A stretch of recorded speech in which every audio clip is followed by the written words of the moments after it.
It's Tuesday, the 30th of November. Good morning, Europe. A very warm welcome to the programme. Let's start by looking at our top stories. Concerns mount over the COVID-19 Omicron variant as more countries report cases of the highly mutated virus. France honours American-born entertainer, resistance spy and civil rights activist Josephine Baker with a place in the Paris Pantheon. And a 7th win for Lionel Messi, who's taken football's Ballon d'Or trophy once again.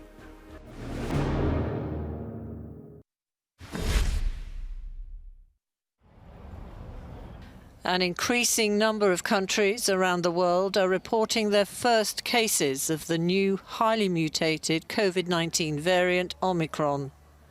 And governments are slamming shut their doors on international travel, while scientists race to figure out just how dangerous the mutant version might be. We don't yet know whether Omicron is associated with more transmission, more severe disease, more risk of reinfections, or more risk of evading vaccines. Scientists at WHO and around the world are working urgently to answer these questions. Omicron's very emergence is another reminder that although many of us might think we're done with COVID-19, it's not done with us. Spain has become one of the latest countries to report its first confirmed Omicron case. It was found in a traveller who returned Sunday from South Africa, the country where the new variant was first detected. While the vast majority of infections recorded around the world have been travellers arriving from abroad, cases in Portugal and Scotland have raised fears that Omicron may already be spreading locally. Meanwhile, the travel restrictions being reimposed are ranging from banning all incoming flights, as in Morocco, to barring entry to foreign visitors to Israel and Japan, for instance. The UK, along with others, is calling for all visitors to have a PCR test on arrival and to isolate until the individual gets a negative test result. Most European Union members are also expanding their vaccination programmes. It's not to be forgotten that Delta is still the dominant variant. And despite the global worry, scientists claim they are confident that if given time, they will be able to adapt or develop vaccines to counter the new variant if needed. The key factor is time.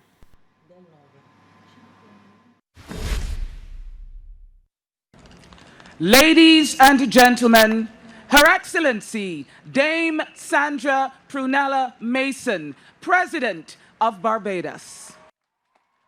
Barbados, the newest republic in the world. The Caribbean island has waved goodbye to Queen Elizabeth II as head of state, as it cuts ties with its colonial past and becomes a republic for the first time in history. The Parliament of the former British colony, once nicknamed Little England, elected its first ever president in a 2/3 majority vote last month, following a push to become a republic that began in the 1990s. On Monday evening, new President Sandra Mason was sworn in. Barbados will remain a member of the Commonwealth realm. British Prime Minister Boris Johnson said in a statement that the two countries would remain friends and allies.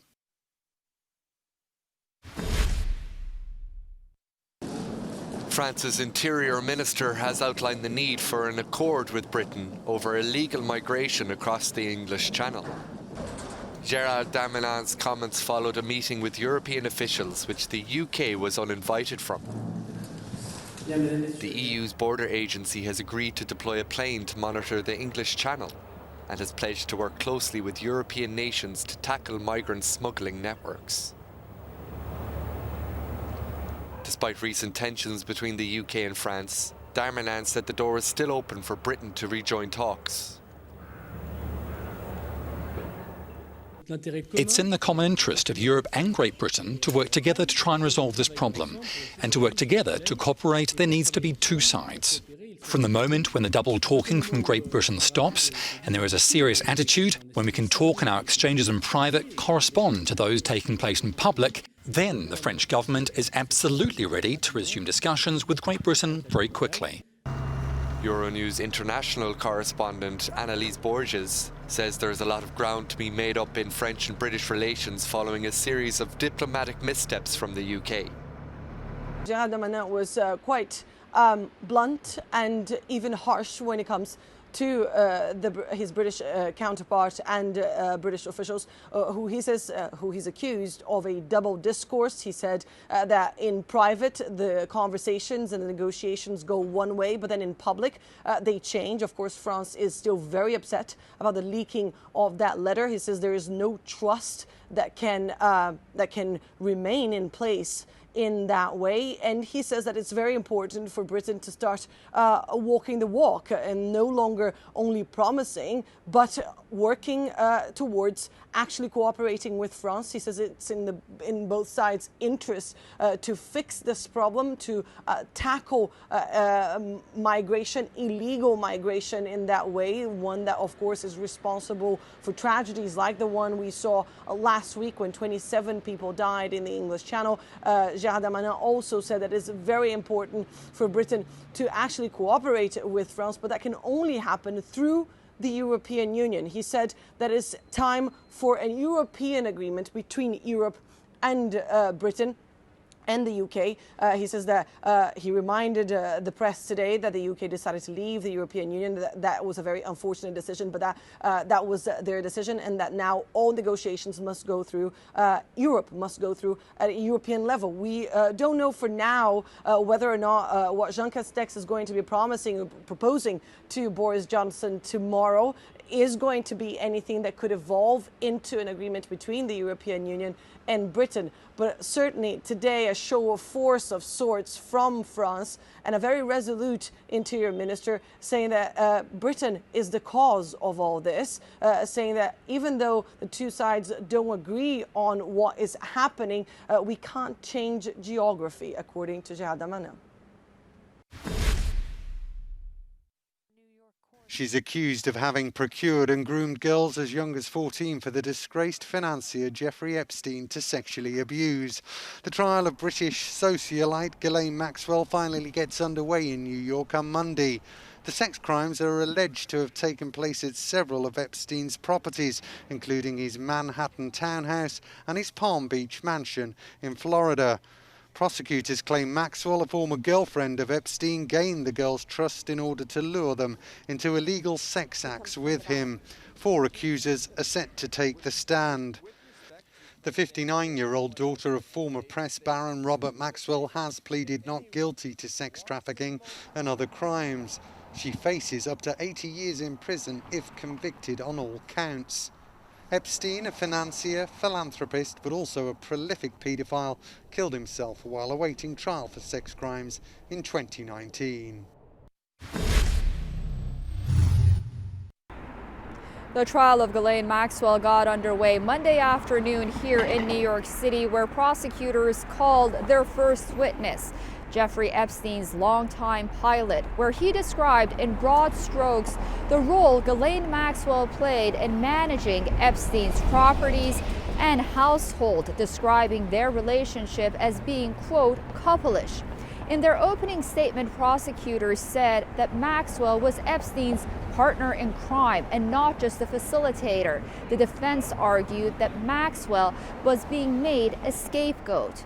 The 59-year-old faces 6 criminal charges and could face up to 70 years in prison if convicted. She maintains that she's innocent. She's accused of helping, quote, recruit, groom, and ultimately abuse 4 teenage girls for sexual acts with Jeffrey Epstein.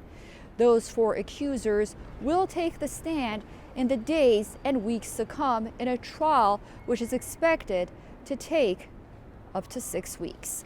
Susan Tehrani reporting for Euronews from New York.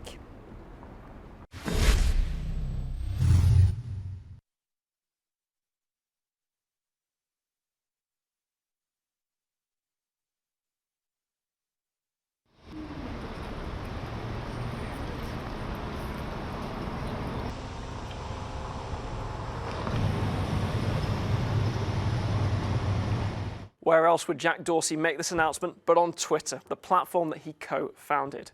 The CEO of the popular social network confirming in a letter to staff that he would be stepping down from his role as chief executive and leaving the company after nearly 16 years. Dorsey is to be replaced by Twitter's current chief technical officer, Parag Agrawal, but he is going to remain on the board until the end of his term next year. Dorsey said it was a tough decision, but he also says that he doesn't believe companies should be led by their founders. He has certainly been essential to Twitter since the very start. He was their CEO until 2008 before being ousted from the role, but then being reappointed as chief executive in 2015. Since then, however, Dorsey has come under criticism, people saying that he is not letting go of the reins. In addition to Twitter, Jack Dorsey is also the executive of Square, a financial payments company that he has also founded. And some senior investors have questioned how effective he can be as the leader of both Twitter and Square. But he has now confirmed that he will be resigning with immediate effect as CEO of Twitter, telling employees in that letter that he believes they have the ability to change the course of the company for the better, but also repeating that he believes it's critical that companies aren't led by their founders. With Christmas approaching, fears grow that the global supply chain issues will prevent shoppers from buying their favorite gifts. Here at the Port of Antwerp, docks are working at full capacity to shorten the waiting time for transport and retail companies that struggle with higher consumer demand. What we see here in Antwerp is a delay of 1 to 2 days for ships, and 20 to 30% of the ships are coming in on time. But if you put it into perspective and compare it to other ports, we have heard about, for example, the ports in the west coast of the United States, and there we see a delay of 8 to 9 days. The Port of Antwerp is Europe's second largest. 64,000 people work here to handle some 12 million containers a year. With only 15% of them coming from Asia, this harbor has been less vulnerable to the logistics bottlenecks that arose after the post-lockdown manufacturing rebound. Port authorities say other factors have also eased the burden on Antwerp. We handle a broad area of goods. This makes us less vulnerable in these situations. Something that we also have to take into consideration here in Europe is that there are multiple ports nearby. So if shipping lines notice the busyness in Rotterdam or here in Antwerp, they can easily transfer to other ports. But according to retail representatives, this won't be enough to prevent a shortage of specific goods imported from outside Europe. The areas where there have been some major disruptions for our sector have been in three main areas. That's clothing, electronics, and toys. And that's really related to the production of those products in the Far East. Then the whole problem of shortage of sea freight capacity. These items are not only popular under the Christmas tree, but they could also weigh on the EU's economic forecast for 2022 if they remain in short supply. Brian Carter for Euronews.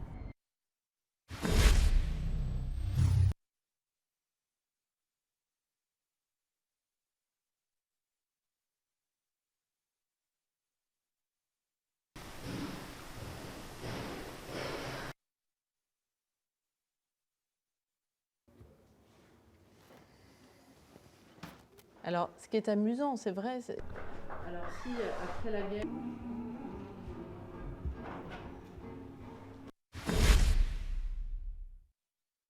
New York's Empire State Building is lit up in the colours of the French flag in honour of Josephine Baker as she becomes the first black woman to be reinterred at the Pantheon Monument in Paris. The American-born singer and dancer became a megastar in the 1930s. Especially in France, where she moved in 1925 as she was seeking to flee racism and segregation in the United States. But it's for her work as part of the French resistance during World War II that she's regarded as a hero in France. Amid other missions, she collected information from German officials she met at parties and carried messages hidden in her underwear to England and other countries, using her star status to justify her travels. She became a French citizen after her marriage to industrialist Jean Lionel in 1937, and after her death in 1975, she was buried in Monaco. Now, on the insistence of French President Emmanuel Macron, she's to become the 5th woman and the first entertainer honoured with a Pantheon burial. Her mother was an unmarried African-American housemaid. As a child, she stole to help feed her family. But the entertainer Josephine Baker became a huge international star in the 1930s after moving to Paris and performing at the Folies Bergère. And today, 46 years after her death, she joins the ranks of France's greatest men and women when she's inducted into the Panthéon just behind me. This houses the tombs or memorials of the country's national heroes, and the tents you can see behind me and the music you may be able to hear in the background are part of preparations for the ceremony in her honour. Josephine Baker was a French resistance agent during the Second World War, and she fought against racism in the US with Martin Luther King. Now, she's the first American, the first entertainer, and the first black woman to be honoured with a memorial in the Panthéon. President Macron will speak at its unveiling, which will be covered live on French TV. The Panthéon is the resting place of 75 great French men, including the writers Victor Hugo, Voltaire, and Alexandre Dumas. But Josephine Baker is only the 6th woman to be commemorated here, alongside the scientist Marie Curie and the Holocaust survivor and politician Simone Weil.